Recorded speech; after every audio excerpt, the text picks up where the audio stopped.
Attention! Welcome to the Film Mages Podcast, where the popcorn is our ammunition, the couch is our foxhole, and the cinema is our place of worship. Now let me see your war face. Ah!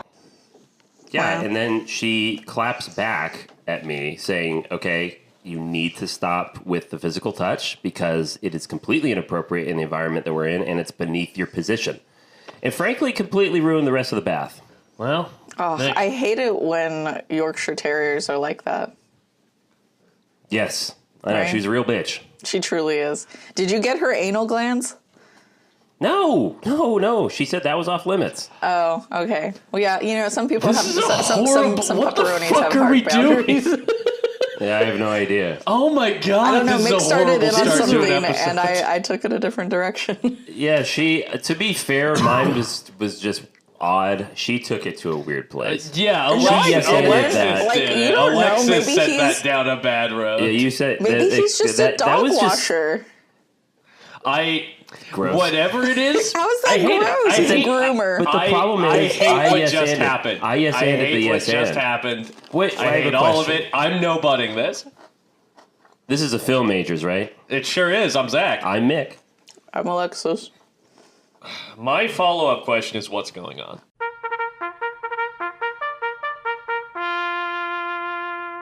Well, have We never know. we seen any new films recently? I know Zach and I have. I have. Alexis, have you seen anything since we last talked? Since we last had a little chat? When was the last time we talked? I don't fucking know. Monday of last week. Look at you. Hey, You're on it. it helps. And now it's Wednesday. Not smoking. Is it Wednesday? It's not Wednesday. Today's Is it Tuesday morning. Oh, look at that. Jesus. Got a whole Yeah, other no, day. Womp, womp, I've seen womp. nothing, so, you know, you guys can go ahead and take it away. Well, Well, Alexis, gladly. before we take it away, you took a little jaunt. You took a yeah. little I sojourn. did take a little jump. I took a sojourn. Where'd you go and how was it? And which of our passive future guests did you hang out with? I was, our past and future guest, Jake Sabat, was kind enough to let me crash on his couch for the weekend in Brooklyn, and I had a great time, New to be York honest. City. Really? Yeah, no. How long were you there? I would say that, like, New York, I would definitely be, like, super interested to go back. If it weren't for, like, how humid the summer is, I would definitely, like, consider, like, moving there. Just because I don't know if there's the same type of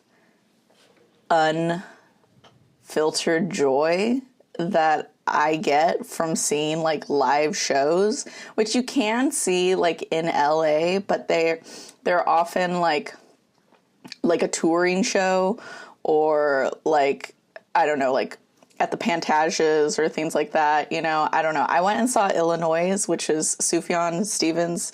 I don't know if you guys listen to any of his music, but I've seen Call Me By Your Name. Yeah. I know Yeah. who Sufjan Stevens is. Yeah. And it's like a dance review musical. So, like, there's a band and there's 3 singers, but everybody that's actually, like, on the stage, like, creating the rest of the story, they're all just dancers. They don't ever talk. It was so beautiful. Like, halfway through, like, I started crying, and then, like, I kept tearing up, like, to the end, and I was even, like, low-key crying during the standing ovations. Hell yeah. Yeah, I was touched. It was beautiful. I wish I had been there longer, and I wish that I had more money so that I could see, like, more Broadway shows, because that would be, like, really Don't we cool. I mean, not necessarily the Broadway that part, but part. the The money. former, not the the money. latter. The The money former. would be cool. The former. The money. More money. Money me, please. Money. Money makes the world go around. Go around. Went to Central Park. I have a How was that? You know what? Great. I wish I hadn't broken my pinky toenail the night before. It made walking in my sneakers a little uncomfortable. It's gross. And honestly, I had to take, like... You know what? I'm not even going to say... I'll tell you guys later, because I feel like that's just, like, Wait a not minute. a story Hold on, for the hold air. on. Let That's me a story stop. for, like, my Let's sister. stop this for a second. which I've already told her. You opened the show talking about a dog's anal glands, but you won't tell us about your pinky toe. Where are your lines? Where are your boundaries? And No, they I'll make no tell sense. you about my pinky toe. My pinky toe was On the just, air. There's something like, darker. There's something darker that occurred? okay, I had to go to the bathroom on. like really, really bad when we were in Central Park, okay? And let me tell you, it is so humid in the city itself, right? And then if you go down to the subway, it's just like super muggy. Yeah. Obviously, like you're walking through Central Park, it's warm, you know, there's a lot of shade, it's beautiful. I had to go to the bathroom like extremely badly, and so we stopped by a bathroom. But like if you can imagine like 95% humidity, you know, like you're walking around and you're just like automatically like I'm boy sweat Alexis, right? Like I'm automatically like a little sweaty. You walk into an enclosed space in the middle of Central Park, and it's extra humid in there. So while I was trying to do business, I think I may have lost a pound of straight sweat. This is what the people come here for. I'm not even joking with you guys. Like I just need for you to like sweat Alexis imagine content. me walking out of this bathroom with like actually my arms like had little rivulets of water coming down them. That's how much I was sweating. Yeah. I'm sure that if like I actually lived there, maybe I would become acclimated to it, but I'm so used to like a very like hot, dry summer where I live. So it was a lot, but it was great. Went to the Met Museum, and then yeah, that was really fucking cool. I fucking love museums. And we went out in Brooklyn, we went out in Manhattan, but Manhattan was really crowded, and honestly, there's too many people and they're too loud. So I was like, we should just go back to Brooklyn. How many people in the Zach Harris extended universe did you meet in New York? Because I do have low-key a lot of friends who live out there now. I didn't. It was literally just me just and you and Jake. Jake? Just me and That's Jake probably like for the the whole best. time. That's probably for the best. Except for he didn't come to the show with me. I went and took the train over to see the show by myself. Yeah, that makes sense, because you know what Jake would have said if he went to go see the show? He would have been like, this is good, but you know what it could use? Some close-ups. I have to say... He said that exact same thing. Yeah, there it is. When we had pizza after I got out of the show. You know, here's the thing. I've hung out with you quite a lot, I know obviously. that boy. I've hung out with Jacoby. I've hung out with Jake now quite a bit over the weekend. And, you know, it's astounding, like, how many bits, like, are just, like, recycled between the three of you, or just, like, it's like a hive mind, almost, in some ways. Those three, us three in particular, that's probably the worst of it, because Jacoby and Jake are my friends that I have known by far and away the longest. So there's a wealth of material to pull from. Yeah. We have a big back catalog of bits. Yeah, except Jake is not a theater person, so... No, Jake's just annoying. Jake's just Jake, but yeah, I didn't have anybody to talk to. It's okay though. I'm gonna see my music teacher on Wednesday night after rehearsals, so I'm gonna talk to them about it. Well, I am certainly happy that you had a great, like, impromptu trip to New York. Good for you for doing that. That's really cool. Kind of felt like kind of movie-like, because we got caught in, like, a thunderstorm accidentally. And well, that's romantic. I'm not gonna lie, like, you would think that it's, like, romantic. It definitely felt, like, very, like, movie-like, but I was soaked. Like, we got back to the apartment, there was literally, like, a puddle in my shoe. Like, I had to take my clothes off and, like, wring them out in the bathtub. That's how wet we were. Hey, that wasn't rain. That wasn't rain, listeners. That was sweat. That was boy sweat. Again, Alexa's coming back. I was standing in puddles. That's just your whole thing. But speaking of feeling like a movie... Yeah. Let's talk about... I think we've had a theater major invade our film major That's space. me. The more we talk to you, the more I think you're really a theater kid. Which just isn't... It can't be right, because I swear So she was in film classes with me for 2.5 years. Wait, how come you weren't in the theater program in Humboldt? Like, what happened there? Was that a She's a film mistake? major. I always tell people that I was just like, when I did community college, I very much like thought that I might change, because I had changed from English to accounting and then back to English. But when I was doing all those operettas, I genuinely thought like I should like change my major to music, because I just loved singing in the operettas so much and doing theater. But then, my parents telling me that I need to do something practical won over.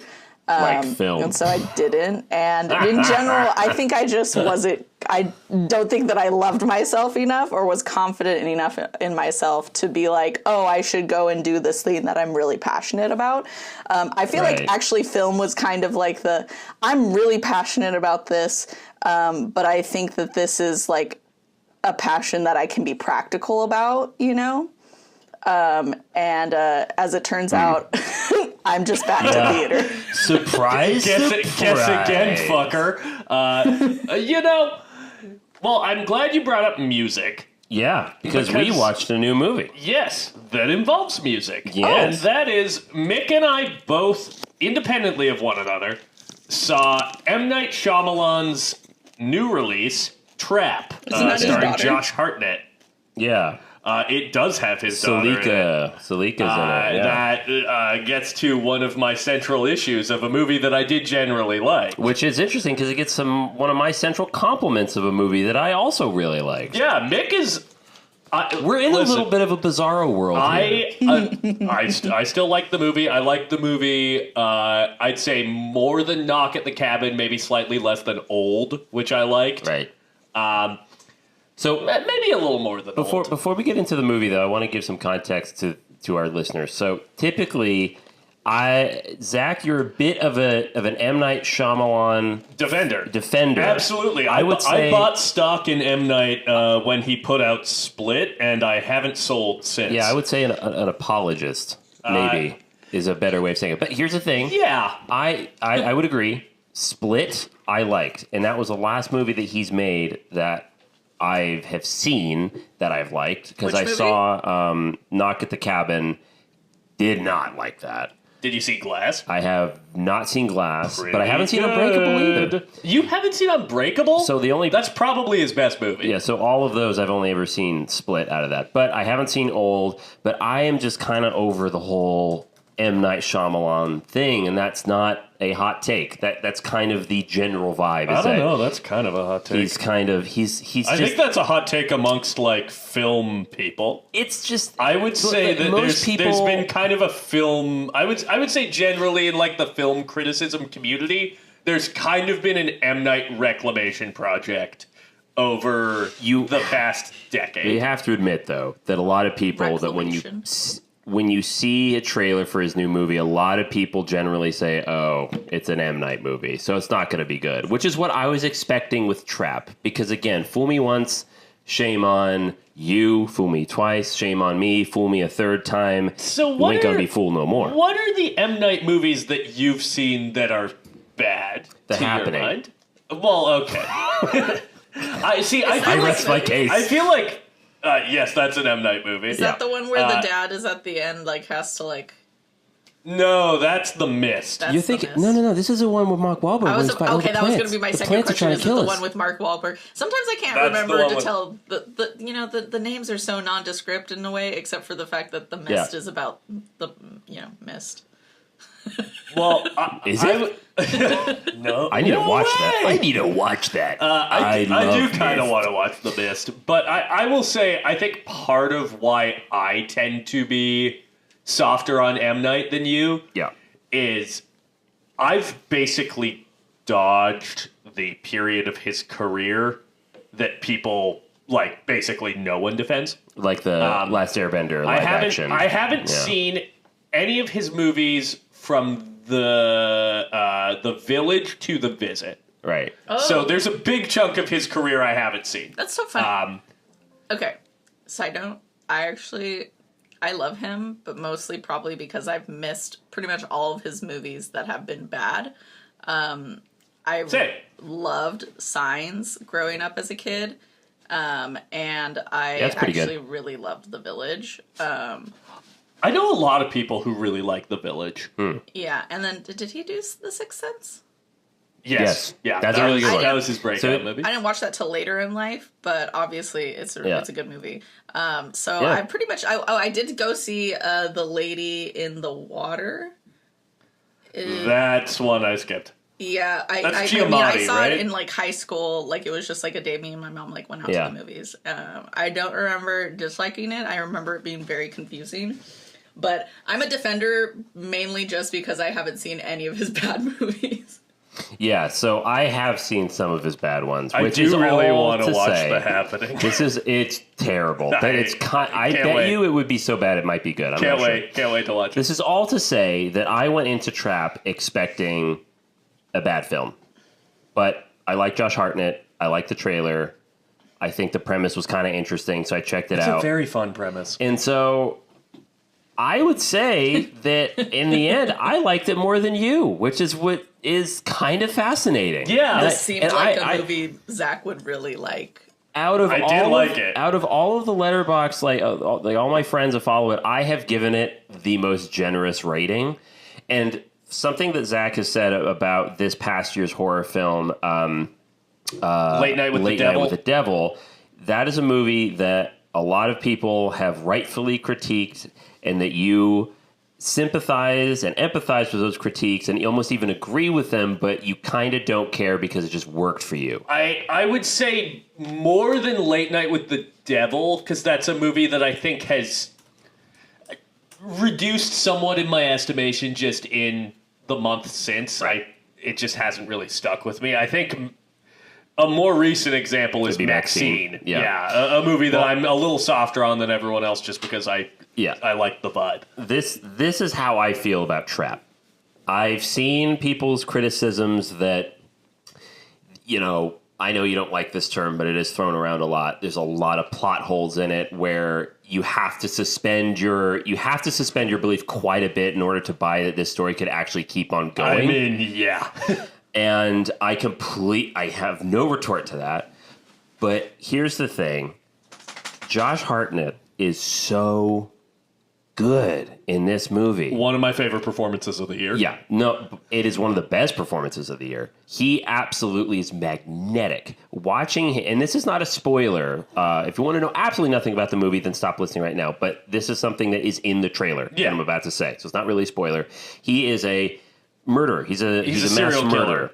And this whole concert where M. Night Shyamalan's real daughter, Salika, is this big pop star. She's performing all this music, and this whole concert venue is actually a trap being set up by FBI investigators to catch this guy. They don't know exactly what he looks like, but this whole movie is him trying to get out of a hot frying pan. And watching a mass murderer slowly just become unraveled in anxiety in real time was fascinating to watch. I loved his quiet, refined panic, but he's always in control. And the way he interacts with other people is so fake, but also I can buy that other people buy it. There's a podcast that I don't think is going anymore, that I think it was Patrick Willems and a couple of other people did. Okay. Called We Heart Hartnett. That was going through Josh Hartnett's filmography, and it was running in I heart Hartnett. Yeah, it was running in 2020, 2021, and they were like, he deserves a comeback. Incredible call. Yeah. Really called that one early, but something that they talked about is Josh Hartnett has this kind of inherent Midwest niceness to him. Yeah. That I think is utilized really well here. Yeah. I'd also say that I love M. Night's late career title conventions. because I feel like his movies recently have been Kind of like Jordan Peele. Old. Trap.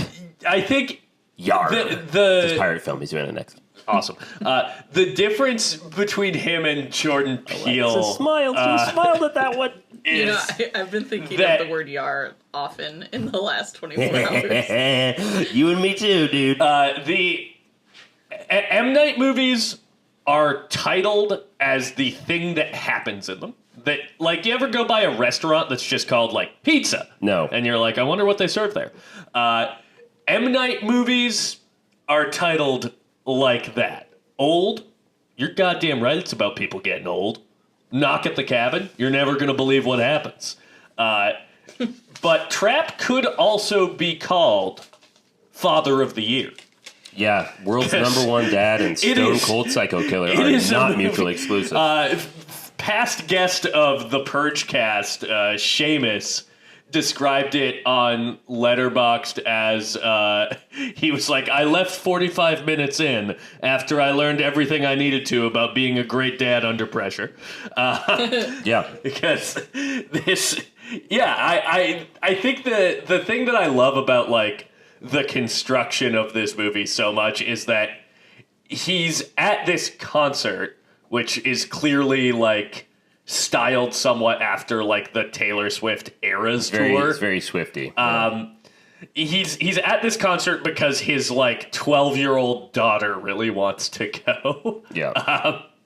And he's trying to, in addition to, like, not tipping off the police, obviously, he's trying to not tip off his daughter, which I think is just such a great, like, heightening of those stakes. Yeah, he's being pinched so much in this film, and again, Josh Hartnett is so good at playing that.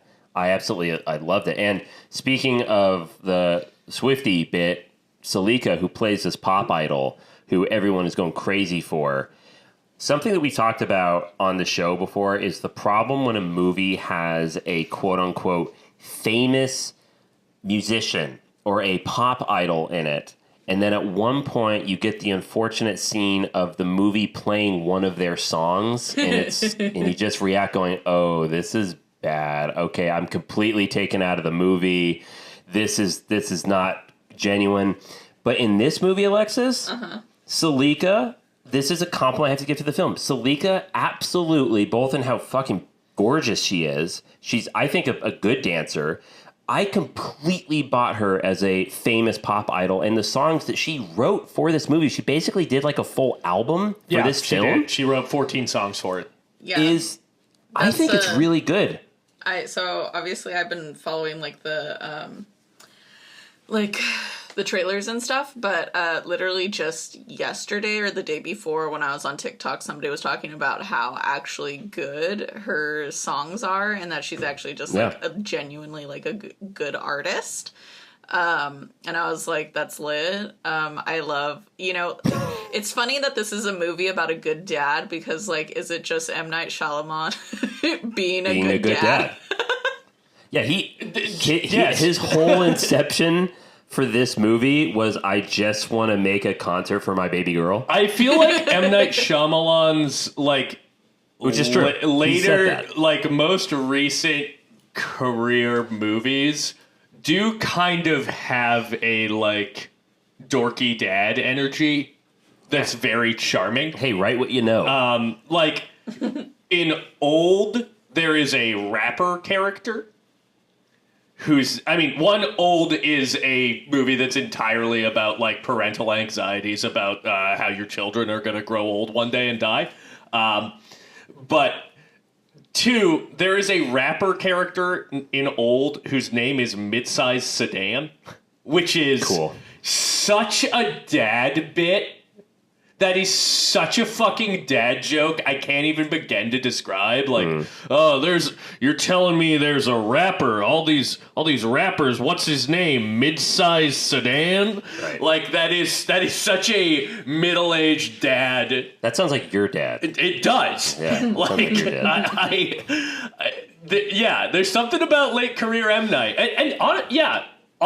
his last three movies have all had to do with being a parent. That's crazy. Like really intrinsically. Because also Knock at the Cabin is a movie that's very much about parenthood. Yeah. I like that he's It's a good movie. It's my least favorite of his most recent 3, but I think that's still a good movie. But I like that he's attacking this, very personal aspect of his life through a super fun genre picture. Yeah, through genre movies, all of them. I think this is one of the better genre movies of the summer. That's right, I said it. I have it ranked pretty high in my list. It was just fucking fun. This feels great, and it had good. It had a third act change, and I won't exactly say what the change is, but I will say I didn't mind it. In fact, actually, I arguably got more invested in it, weirdly, because I didn't like it at first, but then as it's going, I just didn't see where this movie was going. Maybe I'm dumb. I don't know. I know I am, but I was never ahead of the film. Every time something happened in this movie, I just reacted going, "Oh shit!" No, I tend to agree. That now this is happening. The scene with the limo with the crowd, people are going, "That was so dumb, boo!" And I went, "I liked it. I thought it was good." And then, I was going to say one more thing about this movie, and shit, it's left my mind. That makes me sad. But anyways, I had a lot of fun with Trap. I think everyone should watch it. Do what I did. I went in with low expectations because, again, I've been a little disappointed with M. Night recently, but yeah. Go ahead and check out this newest movie. I think it is worth the price of admission. Yeah, I think that Trap has the thing that you want from like all good kind of contained thrillers, which is you get to watch a character come up with clever solutions to a problem, and then have unforeseen complications thrown at them. Yeah. And don't get me wrong, it still has that brand of distinctively M. Night Shyamalan brand of like clunky ass dialogue by poor performances. That's just something that I pick up on every one of his movies. I think that, but it's less. There's less of it here. I think it's you can like it or not. You think it's camp? You think it's on purpose? Well, it's definitely on purpose because all of his movies sound like that. Like, it's not even the ones that people love. Like, maybe I'll have to rewatch his original ones. Yeah. All of his movies have that sort of very earnest, very direct kind of weird dialogue. Yeah. And, you can say it works for you or it doesn't, but I think acting like it's a mistake is...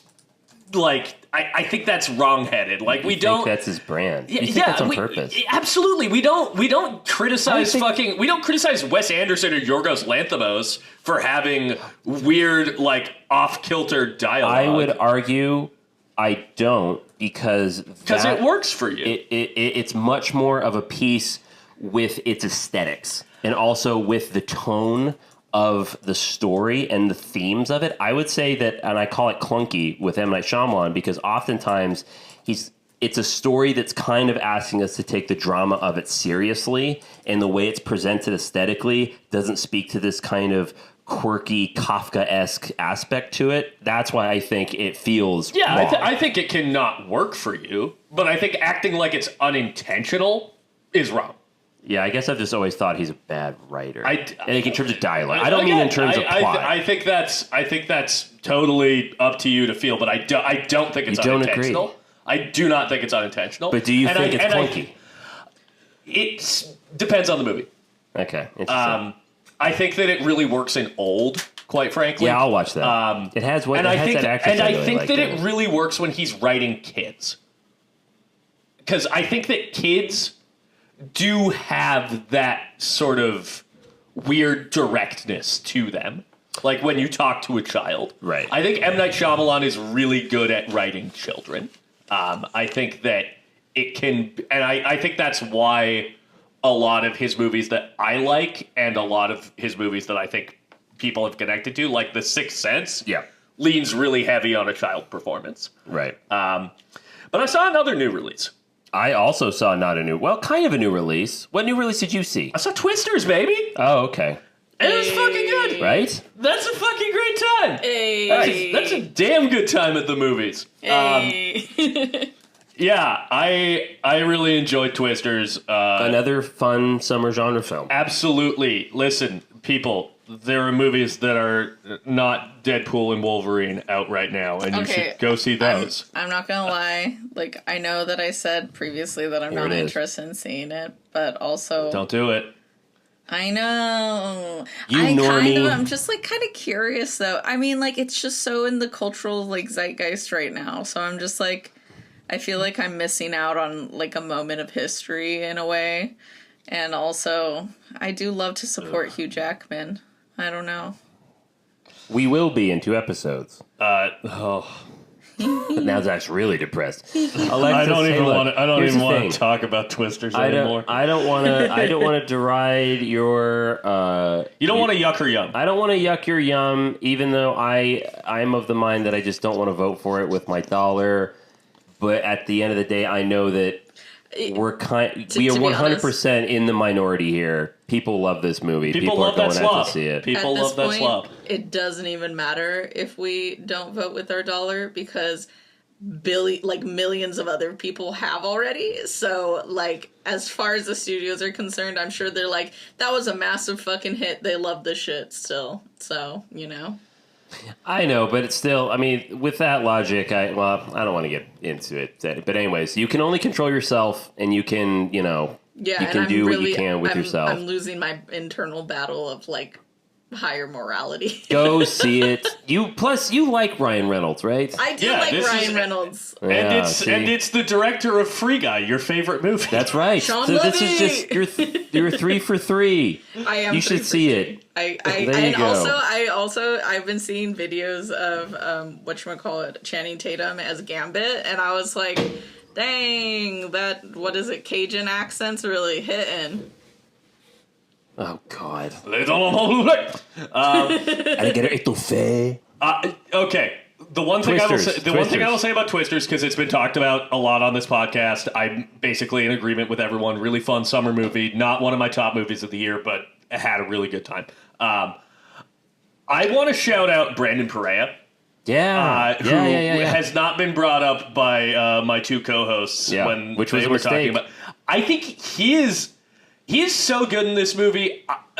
I saw the trailer for this movie, a lot. Did you recognize him? I did. Who did you think it was? I didn't think it was anybody. I had no take on who it was. You know who I thought it was? Who? The Josh Hutcherson from Hunger Games. Is that him? That's crazy. I thought it was pita bread. God, he's not white. What's his name? Josh Hutcherson. Yeah. I don't know why I thought that was him. That's crazy. Yeah. That is one of the crazier things you've ever said. As the movie was unfolding, brown. Yeah, I thought he was tan. What the fuck? It was a trailer. It was a quick shot Josh of him. Hutcherson is so white. Did you know. not see The Beekeeper? This man is like he's I like haven't a seen short The Beekeeper. He's a short white king. We both blew it and didn't see The Beekeeper. I feel haven't bad. seen it. I haven't Mick seen feels it. worse. Yeah, I feel really bad. But Brandon Perea. so It's such a different performance from what he does in Nope. He is picking up the ball of like country sidekick that was started rolling in the first Twister by Philip Seymour Hoffman, and he runs with it admirably. And now there are 2 great Brandon Perea movies where he fights a cloud. I think that's fun. You know what's so funny is that I recognized the name Brandon Perea, and then I was like, no, that doesn't look like the guy from Nope. And then, like, didn't. Yeah, it looks like Josh it. Hutcherson. Stop. Oh my god. Okay, side note, I did actually watch part of a movie this past weekend. I threw on Twister, the original, when I was at Jake's, and I think I fell asleep halfway through it. What? Crazy. So I didn't finish it. Also, they were just...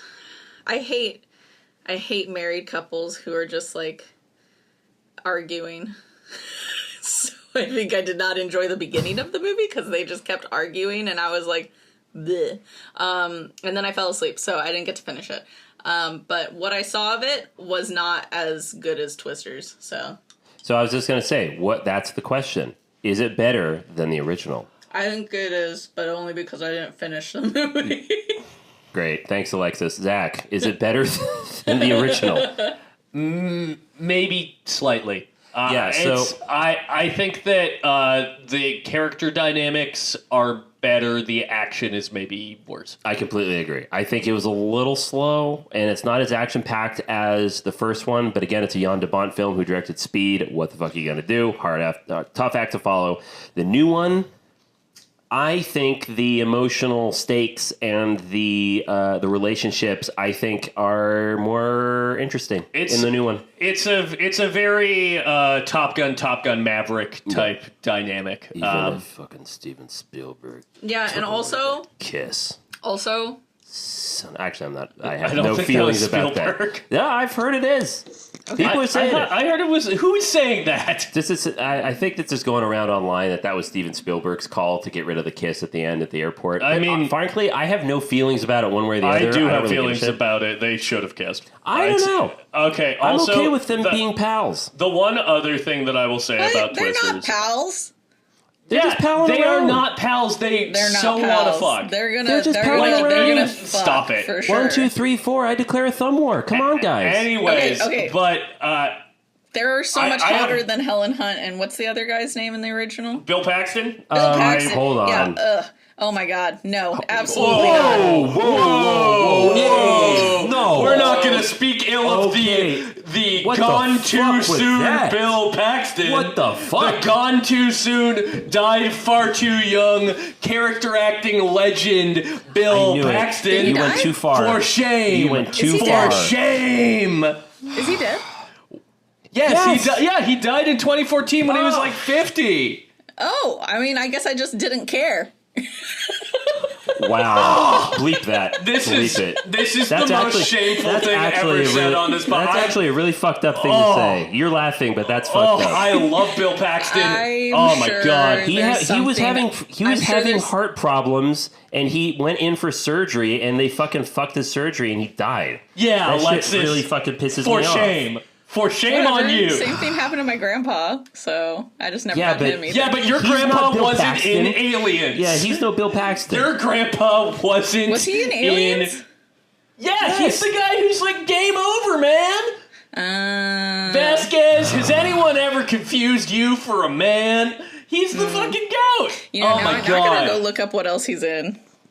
So much. Yeah, homework. Titanic. Homework. He's in Titanic. Homework. Oh wait, he's the guy. That's him. Yes, Alexis. Oh my God. Yeah, my bad. For shame on you. Okay, Oh, he said Titanic, I never take mind. everything back. I'm so sorry, Cool, Bill Paxton. good, I maintain good. you're not as hot as Glenn Powell in your Twister movie, but Listen, I that's fine, but definitely don't speak ill of him. low Don't key speak had ill a of him. crush on Bill Paxton in Titanic. So I was Yeah, like, you're look at this goddamn guy right with you a did. sense of adventure. Yeah, correction A corner. scoundrel. Correction corner. Immediate correction corner. But no, the last thing that I wanted to say about Twisters before I was sidetracked by that fucking heinous comment. Yeah, that's slander. Is that I feel like I've seen so many legacy sequels at this point that mild spoilers for this movie. There's a point where Daisy Edgar Jones goes home to see her mom, and her mom is distractingly not Helen Hunt. I don't think it would have made the movie better for that to be Helen Hunt. But you can tell that there was a version of that script Yeah. where that character was Helen Hunt, and I read an interview where the director was like, yeah, we weren't really planning on bringing characters back from the original. There was one part where we had written for an actor to potentially return, and they didn't, so we rewrote the part. And it has to be that. Probably. Like, guaranteed is that, because there is like Daisy Edgar Jones has the Dorothy from Yeah, the yeah. first movie. That's the only like thing that carries over. Yep. It just that part would have been Helen Hunt. Yeah. And I'm not upset about that. I'm not particularly. Again, I think it just speaks to how many fucking like years later sequels there have been. Yeah, it's where nuts. that's like, I can recognize the conventions there. Where I'm like, oh, this is where your returning cast member from the original movie would be. Yeah. But yeah, fun movie. Cool. We're pretty deep into what's going on, right? Very like too deep. Okay, so Before- hold on, Alexis. I'm going to pause you for a second because you're a bad person. I also saw another 2024 film. I'm going to make it quick. I've made a list of horror films that I really want to see, and I finally saw Stop Motion, Good which movie. came out earlier this year. It's directed by Robert Morgan, and it's about a paranoid schizophrenic person that decides to make a stop-motion horror film. And surprise, surprise, it's all bad. I had really fun. I had a really good time. The practical effects are really, really great. Yeah, I love that a kid just shows up and sees her short stop-motion film. I was like, that's great, but could you add some meat? Yeah. And that's all I'll say. So I'm continuing my trajectory. I have a mission, folks, to watch as many horror films from this year as possible because this has been a really good year for horror so far.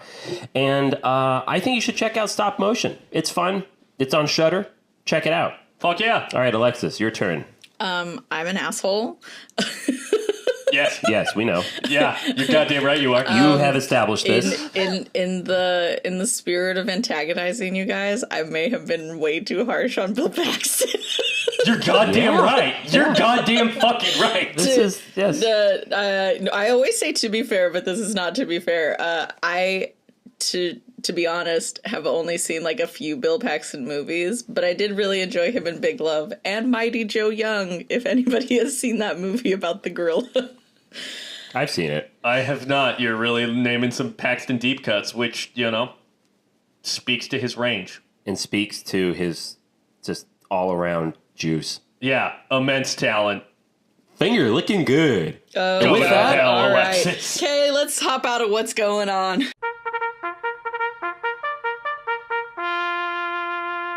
Wow. Alexis, you did it. You jumped us right out. Yeah, that was good. That was clean. Well, we are still in Australian or Oceania Cinema Month, Yes, we are. and we are on to our next big topic. And Mick, Yeah. what's that big topic? Well, there's a type of film that I really enjoy when done well, and today's movie is kind of like that. And I kind of want to hear what my film major co-hosts have to say about movies that are favorite movies that best utilize just one or two locations for the whole film. A movie that takes place, it's very self-contained in a single place. Trap. Trap Was a good one. Trap is it's a little loosey goosey. It's, when it leaves its location, I think is when the movie kind of loses some juice. But I would say that is generally a single location movie. Yeah. And I thought it was very good. Also, another mostly single location movie that came out this year was Oddity, which I also thought was pretty fucking Yeah, good. dude.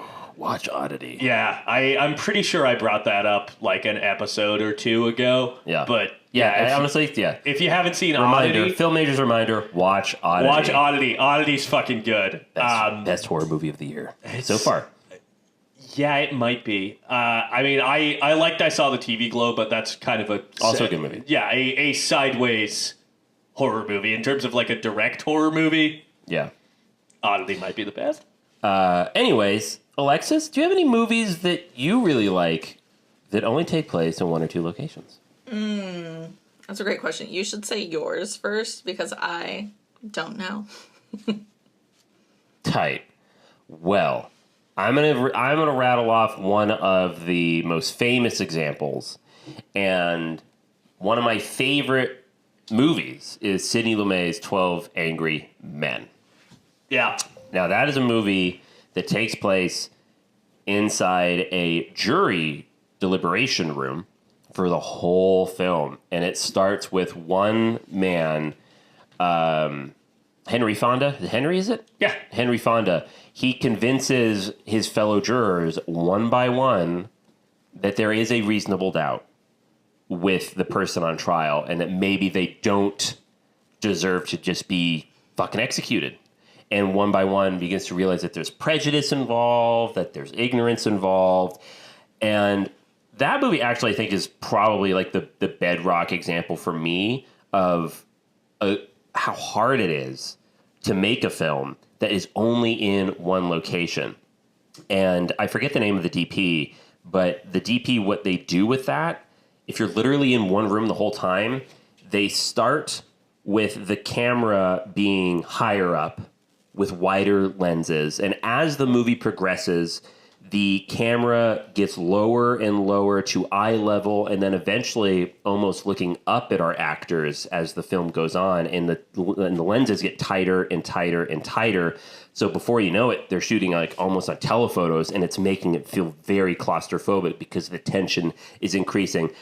We should really fucking cover this movie one day because it's a fucking masterclass on how to do just tension. Sidney Lumet was really good with one location movies because he also did Dog Day Afternoon, I believe. I still haven't seen that movie's incredible, and is another like pressure cooker. We're stuck in a bank. Okay, I need to see that. But another good example of that is Spike Lee's Inside Man. Oh yeah, that's a fun movie. I really like that movie. Yeah, I like Inside Man. That's a really great film with Denzel Washington, Willem Dafoe, Clive Owen. A bank on Wall Street gets held up, and Denzel Washington is a hostage negotiator, and it's okay. It might sound problematic, but a subgenre that I weirdly like is post 9/11 America films. That's not that. And that is one of the classic examples of just the heightened paranoia that Americans were going through at the time. It also takes place in New York, but yeah, really good movie. Takes place in a bank or inside a FBI negotiator truck for like the whole movie. And again, really great tension. Now, Alexis, do you want to mention the movie or will I? I don't know which one. Actually, there's two. I can think of one that's not related to water, and one the one that's not related to water is Bo Burnham's Inside, because he is quite literally in one fucking room, basically, of his house the whole time. And then, of course, Titanic. That's a good one. I mean, honestly, a lot of boat movies could, not all of them, but a good amount of them. Like, there's a lot of submarine films that, just take place on the submarine. But no, I was going to mention one that I know Zach is a big fan of that stars Brendan Fraser. Oh. In a big suit. Oh, I actually saw that on my list, and I was like, I don't know if I want to list that as like my favorite, but The Whale. Yeah, it is. Oh, you love it. I did really like the movie, so I liked it but too. I really like Darren Aronofsky, so I pretty much. That is a movie work. that I was fundamentally generous to at the time. I gave that movie 2 stars on Letterboxd, and that is fucking way too high for The Whale. That movie's a piece of shit, and history has vindicated me. Has it? Yes. How? That is a hated movie. Is it? Yes. Someone didn't tell me. Because I don't hate it Maybe yet. not by this room, but in general, oof. Yeah, it's not, though. I feel like there's a divide. Ask many film people. That movie is bad. Yeah, ask the sheeple, Alexis. Ask the sheeple. The sheeple liked it. They were like, this is awards bait. Brendan Fraser back. Ooh, boy. That movie sucks. You don't like Brendan Fraser? I like Brendan Fraser. I don't like The Whale. Hold on. That movie's a piece of shit. Brendan Fraser tried to pass you the blunt. You're saying you wouldn't take it. Okay, that is the one thing that The Whale gave us that did make it all worth it, is The Whale passing you a blunt image. Always makes me laugh. That is the one thing that Mick and I agree on with The Whale, is there is a picture that is edited of him like crying with red eyes, and he's just handing a joint towards the camera. Like, if I'm ever feeling down, here's send me that image and I will laugh. Is that I You know, if it were the fact that, like, you dislike it because, like, the fundamental, like, morality of the portrayal of the thing, I don't think that you would find that meme funny. So your argument to me is just moot. Him passing a boof is funny. It would be funny regardless. Send it to the group chat. Yeah. It's a funny image. Yeah, I'm going to send it to you. It is funny. And also, I'm Alexis... going to tell you right now that pretty much I would say, like, 75% of anything that you guys ever send in the group chat or the group messages areas, I don't find them funny. are hilarious. Oh. All right, well, it's time for the exception. Here's a test. Yeah, But Alexis, that was a I good don't segue. find this funny. I don't understand why it's funny. Because he's passing you the boof. No wonder you always drop the ball during comedy month, Alexis. Come God. on, you gotta be funnier. I like you know wholesome what's- funny.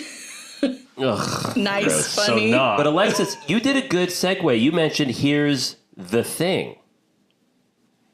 Yeah. John Carpenter's The Thing Yeah. is one of the best examples, and I would argue maybe the best example of a movie that takes place in one location that is just made all the better for it. Yeah.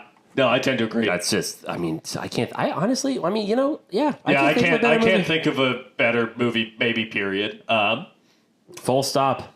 Well, why are we talking about single location films? Because I watched Sanctuary this past weekend with my girlfriend, and she really liked it. Why else are we talking about single location films? Because I watched Dead Calm, which is my pick for Australian month. Or International Cinema. We're covering New Zealand and Australia. Dead Calm, yes. 1989. Ray Ingram, played by Nicole Kidman, and her husband, John, played by Sam Neill, struggle to overcome the sudden death of their young son. In an attempt to move past their loss, the couple take their yacht out for an extended vacation trip. While far out to sea, they come across a sinking schooner and rescue the ship's sole survivor, Huey Warner, played by a young Billy Zane. Huey claims the crew of the ship died from food poisoning. Though Ray is empathetic towards Huey, John is suspicious of his story, which is I don't think that's a completely honest synopsis. It kind of is, but also kind of not. I guess that sums up kind of the first 20 minutes of this movie, 25 minutes? So, Dead Calm is a movie that I had seen so long ago as a kid that I probably didn't even watch all of it. I think it was a thing where I was so young, I just kind of like walked in and out of it as my mom watched it. But I remember bits of it. And I thought that if Zach kicked off International Cinema Month with a fantastic horror film, then I should kick my pick off with a fantastic boat film. Because give me one good reason not to. Hint, hint, there is no good reason. But look at me. What does this movie mean to you? Well, on my end, I watched this movie for the first time earlier this year because I went kind of deep on my ghost ship research, and they referenced this movie in the behind the scenes of Ghost Ship. They said that Ghost Ship was like The Shining meets Dead Calm. In a way, having seen, yes. Like, in a way that it is on a boat. No, but in a way that, I agree, and we can get into that later. All right, okay. I'm interested to hear this take. But essentially, I watched this for the first time for our Ghost Ship episode. I enjoyed it. I think that it's, similar to Trap. It has that, you've got a character stuck in one location. You've got a couple characters stuck in single locations, solving problems in ways that I find to be smart and having complications thrown at them in ways that you do not foresee. Which I think it's organic, too. Yeah, I think that's the bread and butter of any good thriller and any good movie. Alexis, what you do? Well said. What's happening? Basically, I feel like my relationship's pretty similar to Mick's in that I watched this when I was like pretty young, like definitely like before high school. So like I remembered it, but I also like didn't remember like all of it necessarily. Like, you know, like some details, but I generally like remembered the story and like, you know, like the ending and, you know, the death. Yeah. I did not remember the ending. Holy shit. Oh, I definitely. We'll get into that. We'll get into it. We should get into it. We want to start at the end? Let's just fucking get into it now. Alexis, how does this movie end? Well, I wouldn't say that this part that I'm going to talk about is the ending itself, but yeah, there's a dog that dies, and that's what we're talking about. Yeah, and you know what's so funny is that I put the movie on and I immediately was like, oh yeah, they've duped me into watching another dog die.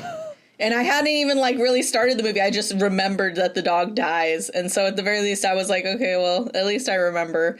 But then every time they shot, like had like a close up of the dog, I was like, yeah, this dog starts getting a lot of screen time because it's going to die horrifically. And thank God. This is cinema's worst dog. Yeah. No, I'm convinced that the dog is responsible for the kid's death. The dog is just not a good dog. The dog is being a dog. The dog is a bad fucking dog. This dog is the source of so many complications and problems for Nicole Kidman. So, yeah. For reference, the plot of this movie, Billy Zane rows over to Sam Neill and Nicole Kidman's boat. From this schooner that's stopped in the waters. He says that everyone died of food poisoning. Sam Neill doesn't believe him. He rows over to the boat after closing Billy Zane in a cabin. Billy Zane escapes, hijacks the boat. He's with Nicole Kidman on it. Yes, yeah. He's gone crazy and killed everyone on his boat. And Nicole Kidman is essentially trying to figure out how to get Sam Neill and, escape Billy Zane.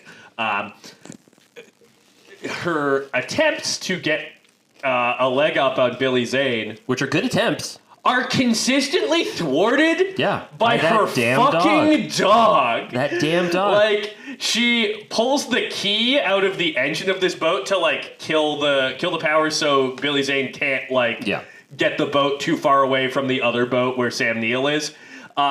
She takes the key out of the engine, she throws it into the water, it's floating in the water away from the boat, and then her dog jumps off the boat, goes and gets the key, and gives it back to Billy Zane. Who's being a good boy? The dog... No, he's not being a good boy.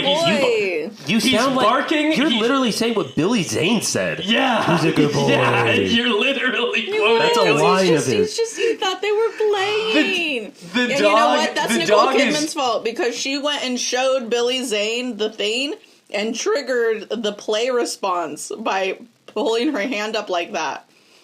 I don't want to fucking hear this. That dog is bad. That dog is in cahoots with Billy Zane. When Nicole Kidman tries to sneak around, the dog starts barking at her. That's her fucking dog. Like, it never barks at Billy Zane. Yeah. The most unbelievable part of this entire movie is that the dog would have not barked at Billy Zane making a ruckus in the cabin below at any point. Like, there's, like, a part where he starts to, like, kind of move around and he starts to, like, shake the thing and the dog just stares at the door. And I was like, first of all, cut the movie. It's over. I no longer believe that this is true. Because absolutely no way. If this dog barks at their owners, they definitely would have fucking barked at the fucking door. Alexis, it's because the dog is in on it. Yeah, the dog hates Sam Neill and hates Nicole Kidman. I think that's Billy Zane's dog. I do. There's even the way, like, I don't trust him. I don't like his eyes. Literally, the first time I watched this earlier this year, I texted Mick and I was like, I'm watching Dead Calm. This movie has cinema's worst dog. I genuinely hope that it dies. And then a couple minutes later, I said, "We're all good." This is maybe the only time I have rooted for the death of a dog in a movie. Yeah. Because this is a bad boy. That's fucked up because as soon as the dog died, I had this moment of, like, clarity of, like, wow, if this were me on this ship, Billy Zane wouldn't even be able to be tied up because I would have filleted his skin from his shins and like cut off his fucking feet so he couldn't move anymore for having made me kill my own dog. I had like a genuine moment of like, yes, this is exactly what I would do in order to exact revenge for my long departed dog. You know? So it was great because I was like, oh, you know, what fun to think of what I could be capable of if, you know, pushed in the right way. So, talking about the ending of this movie then. Zach, I just want to sit in that for a bit and reflect. On how Alexis is rooting for Cinema's worst dog? No. I think, yeah, she's a serial killer. But I respect it. It's fine. Hey, meticulous, you know? Filleting takes some skill. See? And a very sharp knife. Get this girl on Chopped. So you must have been pretty happy when Billy Zane meets his ultimate end in this movie. It's so stupid. It's great. Love it. It's the stupidest part of the whole movie. It's great. It's so dumb. He looks like, you know, those like squeeze toys. Listen, you're both right. Do you know those squeeze toys where like the eyes pop out? Yes. That's exactly what he looks like. So at the end, we have Nicole Kidman ditches. Yes. Good pull. Ditches Billy Zane on a raft, floats him off to sea. She then rescues her husband, John. Who's they in this rescue each sinking other. ship. And then you think that all is well, but I knew it. I was like, this is too convenient. This is too much of a happy ending for how horrible this movie has been so far thematically.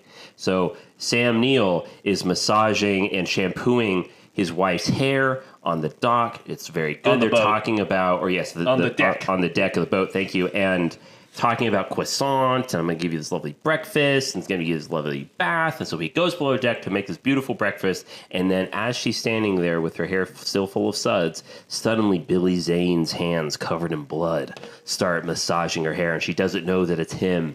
And then she finally figures it out after touching his hands, going, ew, they're sticky.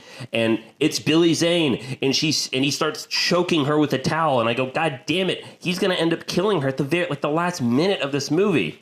Right then, Sam Neill comes up from below decks with the breakfast. He sees the silhouette of what's happening through the sail of the sailboat. This has to stop. He drops the breakfast. He goes up. I don't have a weapon. What do I do? Do I fight him? No. He sees a box of flares. He takes out the flare and he cocks it and shoots it through the sail right at Billy Zane's head, and we go, oh my God, did it burn him? Is he dead? Is he injured? What happened? And then it cuts to a shot of Billy Zane through the hole that's been created in the sail. With the flare in his mouth. It's in his mouth, lighting up his whole head on fire. Very much, as Alexis said, like the zombie who gets the fucking light bulb shoved through her head in Brain Dead. But here's what's so great about it is this movie's like pretty serious. Like it's a pretty serious film, but then it gives us that completely gonzo ending and he just flies back into the water. You just see smolders coming from his carcass, and then immediately Nicole Kidman and Sam Neill hug each other. Boom, end credits.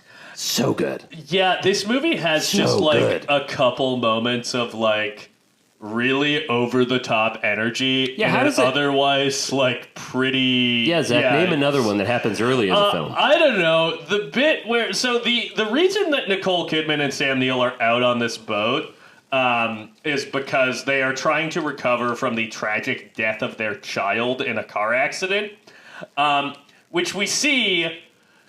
Nicole Kidman is driving this car. Her kid drops like a toy on the ground in the backseat. He gets it's raining. It's stormy outside. He gets out of his seat to grab the toy. She tells him to buckle his seatbelt. Another car like swerves into their lane. She swerves. They crash.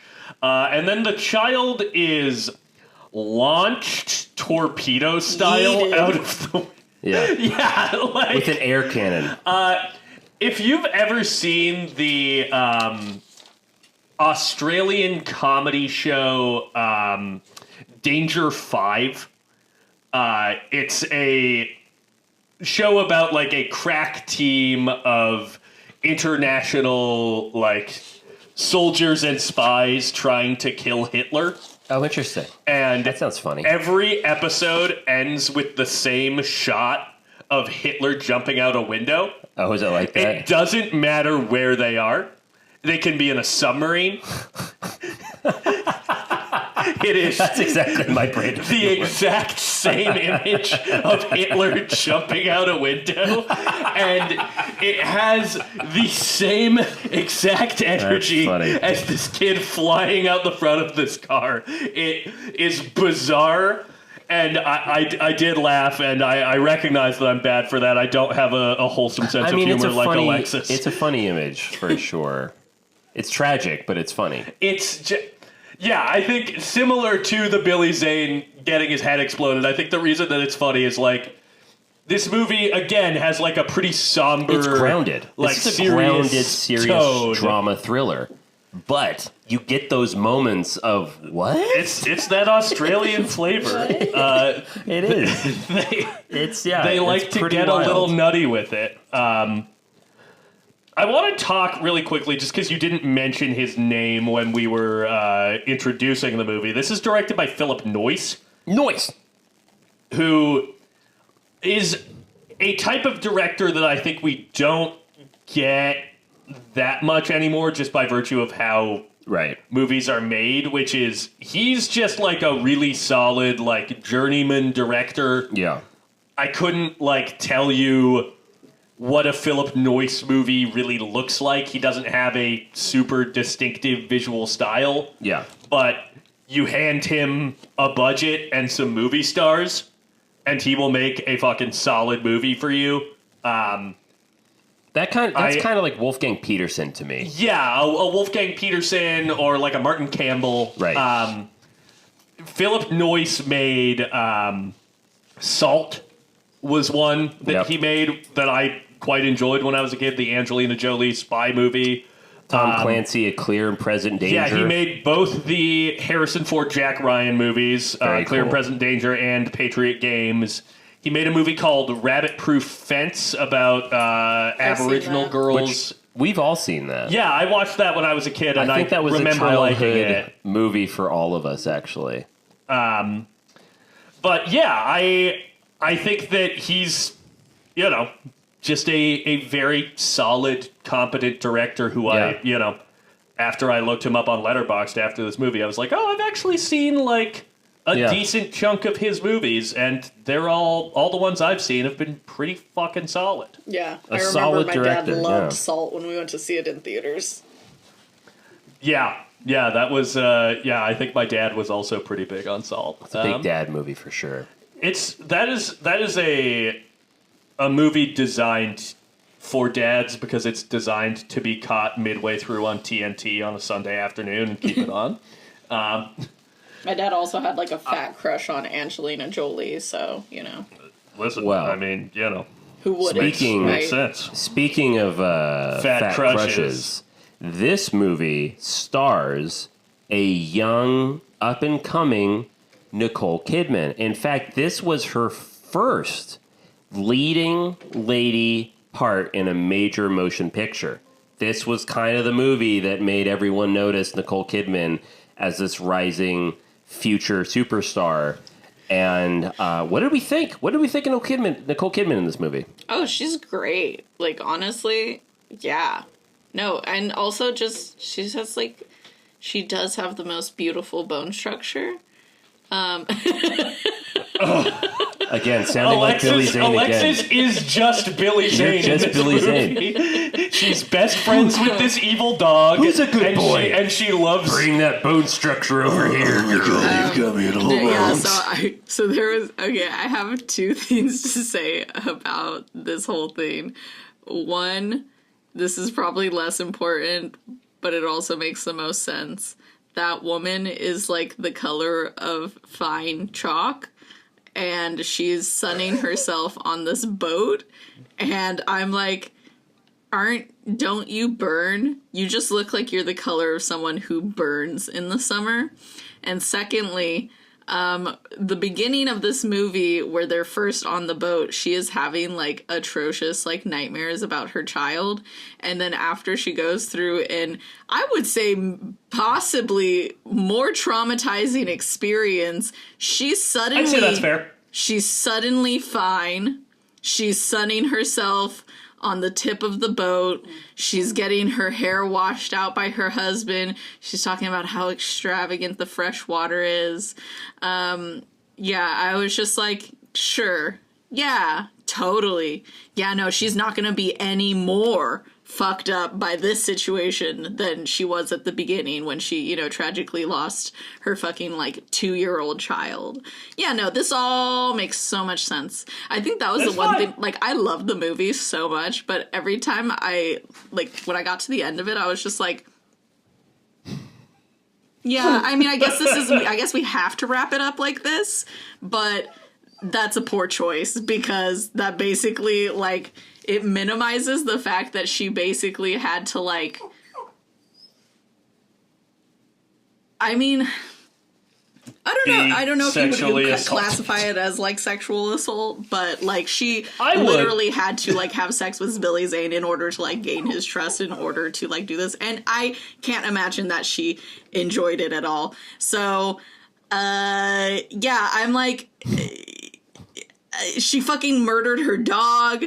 Like, I would not be okay. I'd be not good. I'm like death of a child, death of a dog, fucking S.A.'d, like, just 3 for 3. That woman has got to have some serious psychological ramifications, but she is instead sunning herself at the top of this fucking boat, like, and she's like, she's swimming in the ocean like she just doesn't care. Like, they're just gonna sail on the seas for like a few more weeks after this and not go home and be somewhere safe. Yeah.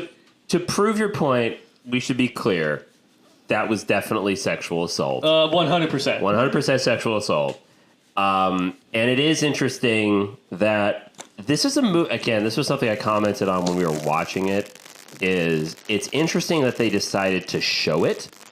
But then again, this is also the same movie that showed a baby getting literally catapulted out of the windshield. So I can't be, like, surprised. It's a movie that feels like it has restraint until you, like, go back and think about it. Yeah. And you're like, maybe not so much. Hello, puppy. Oh, it's a puppy. It's a puppy. Hello. I would be sad if you got hit with a harpoon because you seem like a good dog. That's a good grounded dog. You seem like a good, nice dog that likes your owner and isn't trying to help Billy Zane. Well, although your owner does have Billy Zane energy. She still barks at the door even if, like, I'm walking up. Once she realizes it's me, she'll just start whining, you know? I mean, I guess she doesn't bark at me like the same way that Ben does, but, like, honestly, I've known some pretty atrocious animals in my lifetime, and I've still liked them, and maybe that's just, what would Jake say? It's a skill issue. That is a skill issue. Yeah.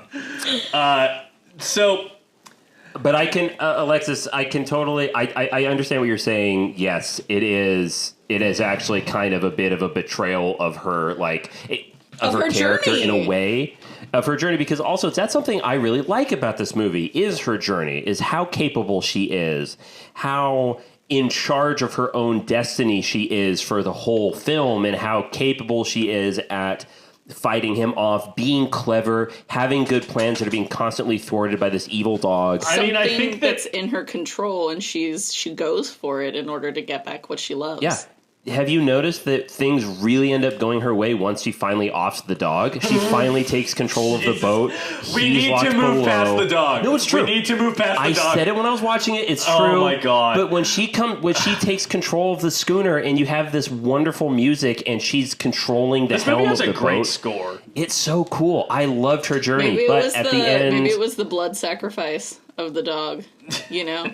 Yeah, it seeped into the wood of the boat, you know? So, like, that's true. I wouldn't rule it out. Part of the ship, part of the crew. Maybe she channeled part of the ship, part of the crew. She looks like she could be, like, if she was, like, if she was a siren, I would 100%, like... We know. Yeah. We know. No, 100%. She doesn't even have to be a siren. She's a siren to Alexis. Yeah, if she was, Alexis like, if she was on a dinghy... I would definitely pick her up, and even if she turned out to be a serial killer, I'd be like, well, I mean, I guess I got to hang out with, like, a beautiful woman for a little bit, so. You are such an interesting person. God, I love how your mind works. What a strange, complicated place. It is. Wow. I myself get a little lost traversing it. So, a thing that must be brought up, talking about how Nicole Kidman is trapped on this boat with Billy Zane and has to have sex with him. If you've watched It's Always Sunny in Philadelphia, Oh, yeah. Do your bit. there is a bit in the episode The Gang Buys a Boat where Dennis, who is the member of the gang who is just a full-blown sociopath, talks about how the reason he wants to get the boat is he wants to get a couple babes out there, and once they're out on the open seas, they won't refuse because of the implication. What? The implication. Yeah, it's like this incredibly dark thing where Dennis talks about how, like, no, of course, if they refuse, then, then we wouldn't do anything, but, they won't refuse because of the implication that they're out at sea and no one can help them. And this movie is the implication that Dennis is talking about. This is what is implied in the implication bit, is being trapped on a boat and not being able to refuse someone's advances because you are in a isolated, confined space where no one can help you. And it is horrifying. Like, it is genuinely chilling. This is a film about the implication, and I'm not wrong. I'm not wrong about that. I think I once saw, the only thing I'll comment on that is I once saw a poster advertising what if that had been turned into a movie. Like Yeah, it's like a horror movie poster. The movie's called The Implication. The Implication, and I'm pretty positive There's no real danger. It's the implication of danger. I'm pretty positive they used the Dead Calm poster as the, foundation. I'm going to look this up. I think you're probably right. But something I want to talk about Billy Zane? is... Nope. I want to talk about Sam Neill.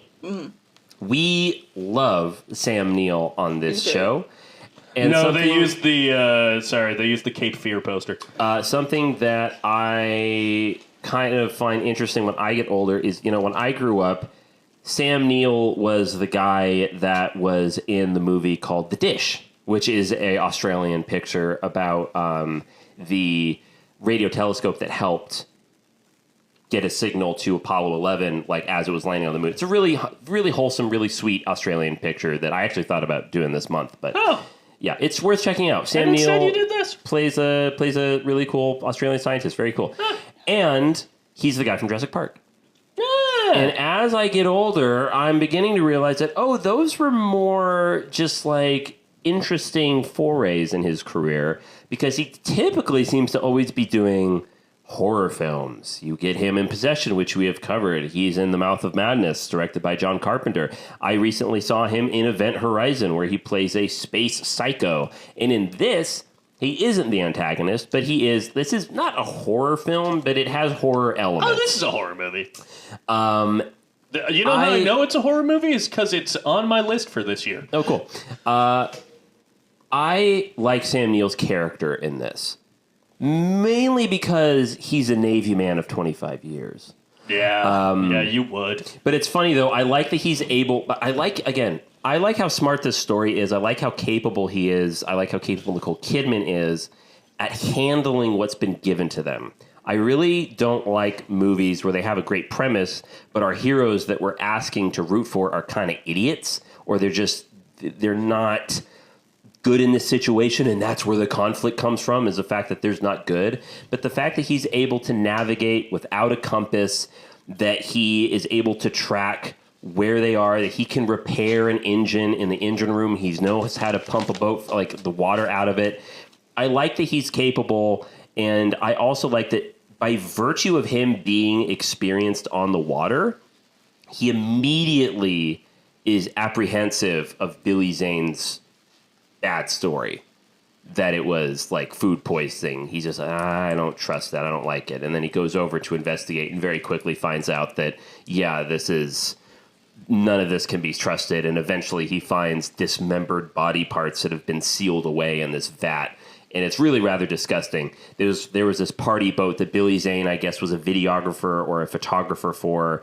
And the owner of the boat had these 3 women there that were like escorts and wanted to have videos taken of him. And he's abusing Billy Zane. And at one point, Billy Zane succumbs to the voices in his head and decides to snap and kill everybody. At least that's what's suggested. Yeah. And I just like Sam Neill. I like how capable he is. I like that he's very clever, that when the boat starts to flood, he breathes through that tube that has fucking cockroaches in it, that he goes down below the deck into the bilge, and he takes a knife and he's swimming around and he starts stabbing the hole to find the soft rotten wood, and he finds it. And so I don't know. Mick, he knows what he's doing. You can just say that you like him because he's a salty sea dog. He is a salty sea dog. That's okay. That's fine. This is a good boat movie. It is. This is a really good boat movie. It was so funny Alexis, is that this was actually a movie that I thought about suggesting for your boat month at some point.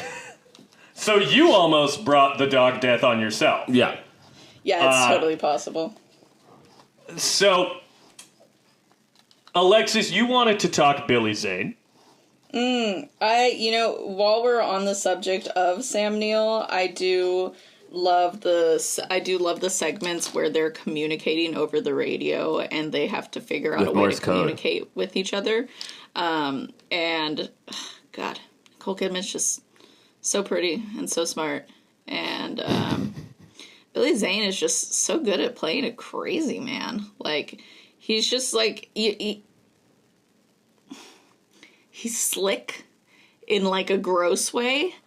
But, like, you're almost, like, at odds with yourself because you're like, this is, like, a reasonably, like, attractive man, you know?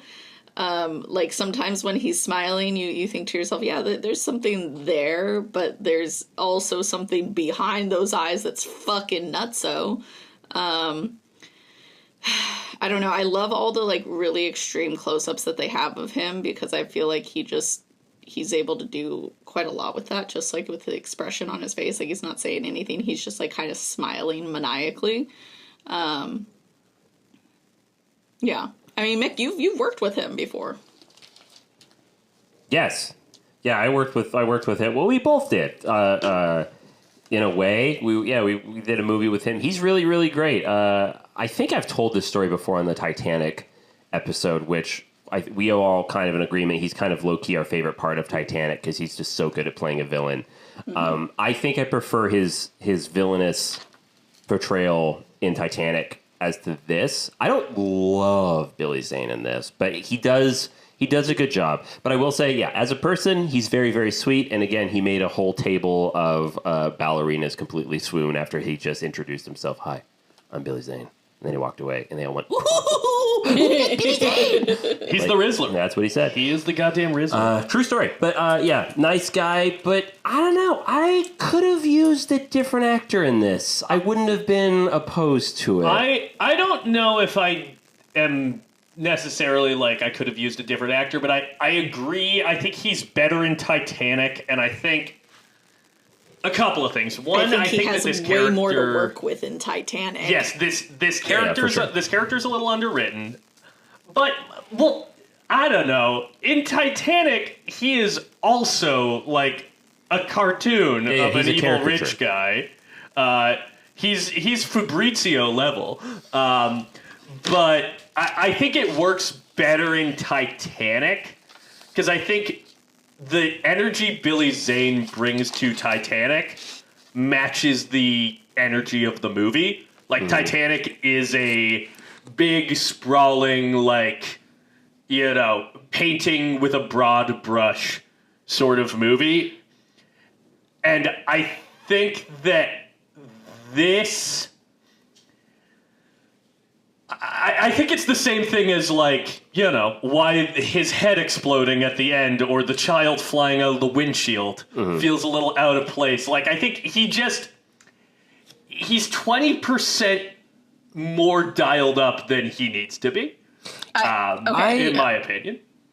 My thing is that I think, like, based on the story that Mick has told about the ballerinas and just kind of seeing him around set, I think that it's a lot easier, like, when you are just kind of like a semi-suave person, to dial up the smug bastard vibe when you're already pretty suave. So I feel like Cal just feels a bit like a very natural kind of character for him to play, because like you kind of believe, like you definitely believe that, like, oh, this is a good looking man. He believes he's good looking. He knows he has money. You just like, there's things that you just like automatically know about him. And then there's things in the script that tell you things about him and then make you feel a certain way about him. You know, this movie is literally just, this man is a little crazy, and Billy Zane is acting insane at some points. And I mean, yeah, so, sure, it's like,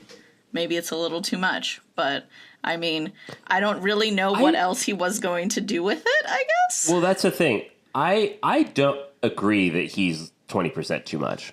Because the bits of his character that I actually like the most in terms I love of when he dances on his ship. Performance. When he's dancing is great, but when he is terrorizing Nicole Kidman and she's locked in the bathroom, and the way he's just hammering away on the door constantly, boom, boom, boom, boom, boom, boom, boom, boom, boom, boom, boom, boom, and then he stops, knock, knock, knock, and then he's just like, the facial expressions that he's doing, I really like that. I really buy him being, I did buy him as like this kind of, this wacky character with this, the fucking, he's already crazy and the sun's getting to his head and he's just kind of losing it. What I don't know if I can quite put my finger on it, but I think partly why I don't love his portrayal, or maybe just his casting, is just like when he first shows up, I don't know, I would have kind of liked more of a transition of maybe just like a quiet guy that that maybe you buy a little bit more of, like, is he a victim? Is he crazy? You know who you want? I don't know who I want. You want Robert Carlyle. You want Robert Carlyle in Ravenous. Yeah, where you at first you're almost like wanting to help him out because you feel badly for him, and then it's revealed like, oh fuck, he's behind it. I think when you first meet Billy Zane, I think you're immediately, this is a problem. Well, I feel like part of that is that Billy Zane has the most villainous eyebrows in the biz. He does have villainous eyebrows. Like, but then again, the movie, you can't get away from those. Having said that, though, the movie also doesn't really play around with that either. Like, the movie kind of pretty much quickly, it doesn't ask you to, like, oh, is he innocent? Is he not? As soon as we're in that boat, you know, and also just the characters themselves, they don't really buy it. They go, I don't know what it is, but I don't trust them. So yeah, Sam Neill finds his crazy journal. So in that sense, I'm not saying that the movie betrays itself by it doesn't convince us enough of its innocence, because I'm not entirely sure the movie ever really tried to convince us of its innocence. It was just kind of a prolonged fall of the hammer that we were waiting for. But yeah, I don't know. Maybe it is it's his boyish good looks. I don't know what it is. I just it's a good performance. It's just he's not my favorite part of the movie. Yeah, of course, because Nicole Kidman is everyone's favorite part of the movie, right? I wrote down a note that says, "Goddamn, Nicole Kidman is just looking unreal in this thing. Alexis is going to go feral." Yeah. I remember watching this movie for the first time and just thinking, like, how beautiful that just how beautiful her hair was. Okay, I don't know what it is, but curly red hair could have me in a chokehold for the rest of my life.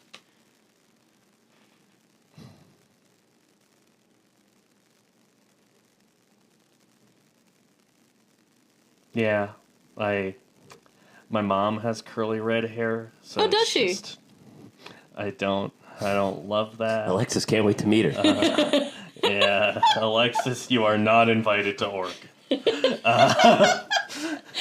Why haven't you met Zach's family? He doesn't trust me around his mom. Yeah, I don't. What else? I think Alexis just Alexis said it all. Alexis put me in a bad place. I often do. I think that I think this movie features a pretty effective jump scare.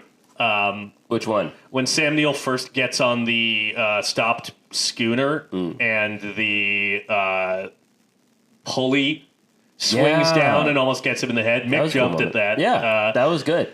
Yeah, I don't know. I guess my feelings on Dead Calm is that, like, I don't think this is an incredible movie. Mm-hmm. Yeah. But I think that this is a movie that, like, because it came out in, like, the late 80s, it's like a 3.5 for me. Right. If this movie came out this year, it would be one of my favorite movies of the year. Yeah. Like, I long for films like this. It's just like it's why Trap was so fun. Like, it's just a well-constructed, contained thriller with good actors. Yeah. I genuinely, like, want to know what happened before Sam Neill got on the boat. Like, this, like, I think that that's something that's, like, very important, is, like, that movies don't give us all of the answers. That there's something that they keep to themselves, because we want to be interested in it to the point of, like, oh, I wish I knew what had happened during this. You know, you don't want to, like, leave and, you know, a movie and be like, well, you know, we never got to figure that out, but, you know, to be honest, I don't really care. You know, that's not the reaction that you want from your moviegoers. And I genuinely want to know how that guy ended up, like, at the bottom of the, is it the galley? Is that the part that's underneath? It's the bilge. The bilge. The bilge. Yeah, I really want to know, like, how he got him, like, down there and then got him tied up like that. Like, was it when there was water already in there? Was it not? I'm very curious. Yeah, I agree with that. I like when a movie leaves. So the benefit of leaving something to the imagination of the audience is that, first of all, it activates our imagination, but also it allows us to form our own narrative. And sometimes it can be, you know, even darker than what the movie would give us. So, like, actually, a good example of that is recently I rewatched Sorcerer at the Vista Theater. Really good. I'm so jealous. But a part of that movie that makes a mistake compared to its original, The Wages of Fear, is at the end there are two characters that die this tragic death. In Sorcerer, you see it, and it's less impactful. In the original, you don't see it. It's off camera. And your imagination of just picturing what happened when this person dies is very similar to what happens when you learn that, so someone you know died. And all you can do is picture it. And there's so much tragedy in that. This conversation has such David Shear energy. I agree with this. You don't need to show it. It's gratuitous. That's not a gratuitous. I know what you're saying. This is simply. It's just funny. Sometimes you leave it to the imagination of the audience, and it's actually way more effective. And I agree with Alexis that the mystery there is a really interesting part of this film. Yeah, I feel like David was definitely of the mind of, like, don't spoon feed your audience. They're not stupid, you know? And, you know, we love him for that. You know what movie David, who, by the way, if you're wondering who David Shear is, he was our screenwriting and film professor. He'd be so disappointed to hear the shit that I say on this podcast about the people that I find attractive. You know what movie he would fucking hate? What? Brain Dead. Yeah, talk about gratuitous. Yeah. Oh, man. Well, what else do we have on Dead Calm? Anything? I don't know. I feel like I've said my piece. Yeah. I think this is I agree with you, Zach. I think this is a solid film. It's not a masterpiece, but I really enjoyed it. The ending was so great. The beginning is so great. The middle is so great. It's a really effective, self-contained story that's really thrilling. The soundtrack is a low-key banger. Yeah, the score to this movie is really fucking good. It's let me find the name of Graham Revell Okay. Graham Revell knocked it out of the park. Yeah, great fucking score on this movie. It really adds to the tension because sometimes I have said before that I think lack of music actually makes something more intense. And, you know, using music is a lot about knowing when not to use it, but it's used very well in this film. And Yeah, Sam I think it's Neill almost is understated. fantastic. Because I didn't notice It it is so understated, much, yeah. but that's what can be very effective about some music. 100%. Yeah, very good use of it. I love the cast, Nicole Kidman. I love seeing her basically in her breakout role.